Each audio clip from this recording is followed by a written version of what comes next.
Hello guys, स्वागत है आपका सर्वेश मित्तल न्यूज़ में। तो वीडियो में आगे बढ़ने से पहले आप सबसे एक बेनती है, चैनल को सब्सक्राइब करिएगा और बेल आइकन दबाना मत भूलिएगा।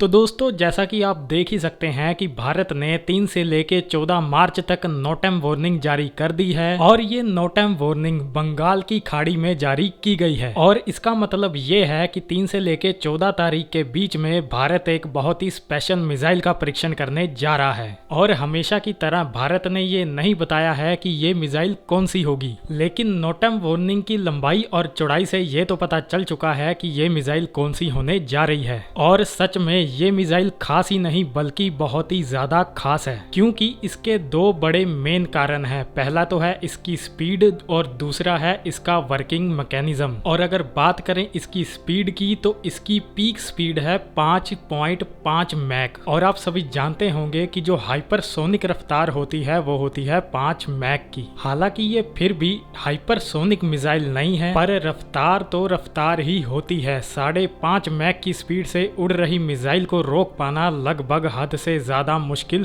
होता है। दूसरा जो कारण है इसके खतरनाक होने का, वो है इसका वर्किंग मैकेनिज्म। दरअसल मैं आपको एक थोड़ा डेमो दे के समझाता हूँ। आपने नाम सुना होगा हीट सीकिंग मिसाइल, और अगर आपको ये याद हो कि ये मिसाइल भारत के खिलाफ इस्तेमाल हो चुकी हैं और काफी नुकसान हुआ था इंडियन एयरफोर्स का इस मिसाइल से। और आप कमेंट करके बताना कि किस देश ने ये मिसाइल भारत के खिलाफ इस्तेमाल की थी। तो खैर, अब बात करते हैं कि आखिर हीट सीकिंग मिसाइल काम कैसे करती है। हीट सीकिंग का काम है कि अगर आपके दुश्मन का जहाज कहीं आसपास है तो उसकी हीट को ट्रैक करना और टारगेट करना। अब एयरक्राफ्ट में हीट निकलती कहां से है? सिंपल सी बात है कि उसके इंजन से ही निकलेगी। तो बस फिर हीट सीकिंग मिसाइल उसके इंजन को ट्रैक करके उसे खुद ब खुद ही निशाना बना लेती है। ठीक उसी तरीके से भारत जिस मिसाइल का परीक्षण करने जा रहा है वो है एक एंटी रेडिएशन मिसाइल। और इसका काम है जो दुश्मन के रडार है, उनके बड़े बड़े जो डिफेंस सिस्टम हैं, उन्हें पूरे तरीके से तबाह कर देना। और उसके लिए ये करती है रेडिएशन को टारगेट। अब उदाहरण के लिए S-400 ही क्यों ना हो, उसमें जो सबसे इम्पोर्टेंट होता है वो होता है उसका रेडार सिस्टम। और अगर आपने उसका रेडार सिस्टम हटा दिया तो फिर चाहे S-400 में कितनी भी शक्तिशाली ही मिसाइलें क्यों ना लगी हों, वो सब की सब बेकार ही होती हैं। क्योंकि रडार ही आपको बताता है कि दुश्मन के विमान कितने हैं, कितनी उनकी मिसाइलें हैं और किस स्पीड से आ रहे हैं और उन्हें हिट कहां पर करना है। तो ये सब कुछ रडार ही करता है। पूरे डिफेंस सिस्टम की जो जान है वो रडार में ही होती है। और इसी मिसाइल का काम है रडार को तबाह करना। इसके लिए एक खास मैकेनिज्म यूज किया जाता है। दरअसल जितने भी रडार होते हैं वो फिर चाहे छोटा हो या फिर बड़ा, सारे के सारे रडार रेडिएशन एमिट करते हैं, मतलब कि रेडिएशन छोड़ते हैं। ऐसे में उस रडार के रेडिएशन सिग्नेचर को ये डिटेक्ट करती है और उस पर जाकर ब्लास्ट हो जाती है। और जैसे ही डिफेंस सिस्टम का रेडार ध्वस्त हुआ, वैसे ही पूरा डिफेंस सिस्टम पैरालाइज हो जाता है, किसी काम का नहीं रहता, वो खत्म ही हो जाता है। यानी कि पूरा का पूरा सुरक्षा कवच ही ध्वस्त हो जाता है। उसके बाद तो फिर आप चाहे कोई छोटा मोटा विमान ही उसके देश में घुसा दो तो उसको पता नहीं चलने वाला। और इससे आप समझ गए होंगे कि ये मिसाइल काम कैसे करती है। और आपको बता दूं कि ये DRDO का ही कमाल है। अब रही बात इसके नाम की, तो इसका नाम रुद्रम 2 है, एंटी रेडिएशन मिसाइल। और इसका एक वेरिएंट भारत पहले से ही तैयार कर चुका है, वो है रुद्रम 1। उस मिसाइल में जितनी भी कमियां थी, खामियां थी, उन सभी को दूर करके रुद्रम 2 बनाई गई है। और साथ ही इसकी रेंज भी अब बढ़ा दी गई है, जो कि अब लगभग 300 किलोमीटर प्लस की होगी। और साथ ही इसकी रफ्तार को भी बढ़ा दिया गया है, ताकि अगर ये किसी डिफेंस सिस्टम पर गिरे तो वो डिफेंस सिस्टम इसको पहले ही मारकर ना गिरा दे, इसलिए इसकी रफ्तार को इंक्रीज कर दिया गया है। और आने वाले कुछ ही दिनों में भारत इसका सफल परीक्षण भी कर देगा।